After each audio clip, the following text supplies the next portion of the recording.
What's going on, guys? This is Paintball Question Time, the video series where you send me your paintball questions using that hashtag right there, and I just answer them. Today we're going to do 3 questions, and starting off with George Palms. He asks, I'm looking at getting back into paintball after 8 years of hiatus.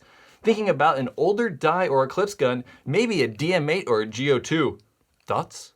And then Harmon asks, looking at buying used versus new to start out, what should I look for? And then Angela, looking at buying used gear, why are the Planet Eclipse guns so expensive? So if you guys have noticed, there's a kind of a trend there, right? Those are all kind of revolving around the same thing. That's what I'm gonna do, I think, for Paintball Question Time from here out. Instead of having 3 just totally random questions, we're gonna kind of try to group them together so that, like, I don't know, the questions are relevant to each other. It just kind of makes more sense. So first we have George, and George has not played paintball in 8 years, but wants to buy something that was cool 8 to 10 years ago. So that's kind of why he was thinking about that GO2 and the DM8. So I think you can get some really, really good deals out there, right? Like that DM8 and that GO2 shoot very good. Honestly, they're probably gonna shoot very similar or just as good as the newer guns. I think that the only thing that the newer guns are offering, like say for instance, the Field 1 Force that we went out and shot last week, did a review on that thing, you can find that up there, but that thing was able to handle very, very fragile paint. And that's something that the older guns like that DM8 and that GO can't do. They just can't handle the very high-end tournament paint like we have now. And we're finding the newer guns, maybe not the Force, but definitely like the CS2 or the Lux X are gonna be a little bit more efficient than guns from like 10 years ago. So for sure, there's a lot of good deals out there with used guns, right? Like you can get old die guns or old Eclipse guns for pretty cheap. But I think that when we're looking back like 10 years, if you don't know exactly what you're buying, I would stick with the name brand stuff. Because like 10 years ago, we had a lot more paintball manufacturers, and there's a lot of weird, like wonky stuff out there. Like I personally would probably stay away from the older Smart Parts stuff, like the PFE Quest or like, I don't know, there's just a bunch of old random weird ass companies. So I would definitely stick with the name brand stuff like Dye, Empire, even the Smart Parts stuff isn't that bad, but just staying with one of the bigger name brand companies if you're gonna go with something old is probably a good idea. And then there's another reason I don't like that old stuff is because it's just old stuff, right? Like these guns, like say the DM8, you could probably buy for like $200.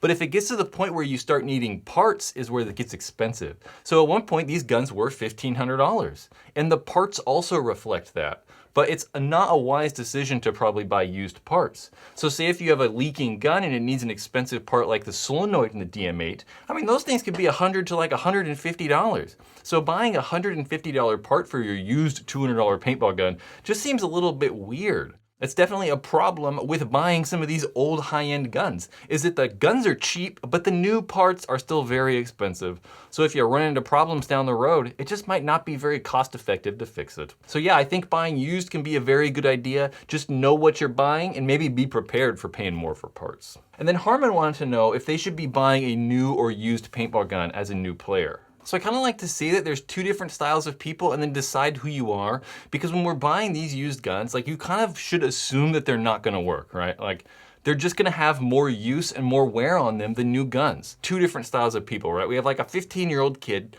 who's never taken apart, repaired, replaced, done anything handy or with their hands in their entire life.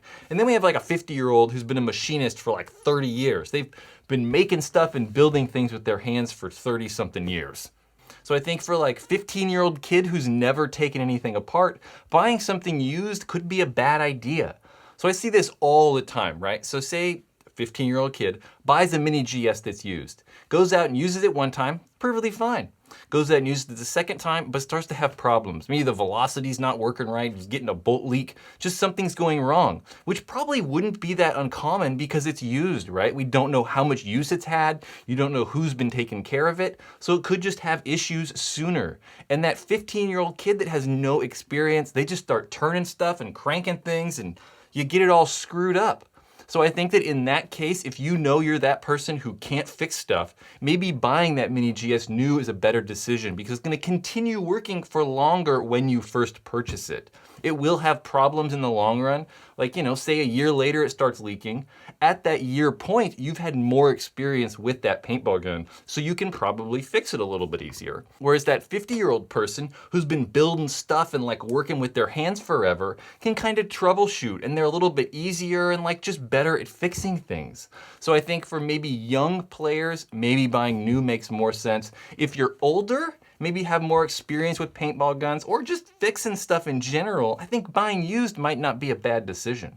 So I know for me, right, when I was like 19 years old, I bought an autococker. And those things are a nightmare, right? Everything has to be adjusted and fixed and like tuned perfectly for them to work. And at 19, dude, I had no idea what's going on.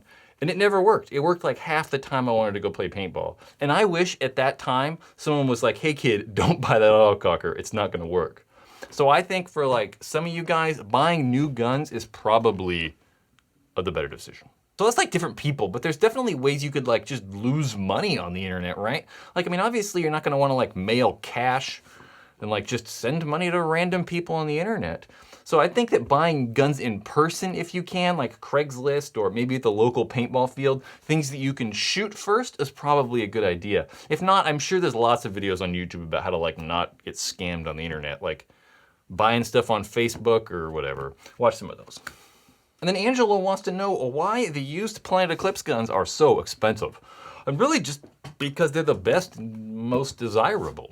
I mean, really, I'd say maybe about 6 years ago-ish is when the Planet Eclipse guns just started to totally dominate paintball. Really, probably like halfway through the Go3 run is when like you started to see Eclipse guns just everywhere. But that kind of makes it sound like they're not that popular before that, right? So Planet Eclipse released the Ego 5, I want to say probably 2005, and it was instantly popular. Lots of people liked it. It was made very well. It just was a good gun. The only problem is it was pretty loud, kicked a lot, and was kind of hard on paint.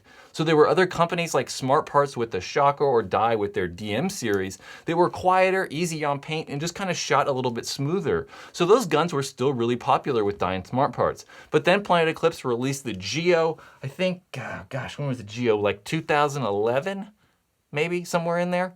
And instantly the Geo became popular because it was a Planet Eclipse gun that was quiet and shot very much like those Dye and Smart Parts guns. And then they kind of just kept eking out market share, right? The Geo 2 came out and then Dye sold less guns. The Geo 3 came out and then Dye sold less guns, and then it just kind of kept becoming that, right? And the Eclipse guns just got so popular that they were commanding that high-end or high-tier price on the used market just because they're better than everything else. So we're seeing a lot of the like standard normal Planet Eclipse guns like the Geo 3 or Geo 3.5 get a lot of money on the used market, but they also have a lot of like limited edition or rare guns like the GSL, which is a limited edition Geo 3.5, with the LVR, which is a limited edition LV1. And there's also all the Twister guns. The Twister guns you've been able to buy in a lot of different versions, most recently the CS2. Those things are commanding crazy price. I mean, they sell for 50% over retail sometimes. I mean, these things are selling for like $2,500, $3,000.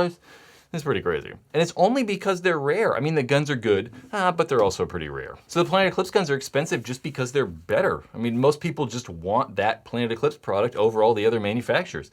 So people are just able to sell them for more money. I don't know, I felt like that was kind of a weak answer, question, I don't know. Guys, that's paintball question time. Yep. Use that hashtag.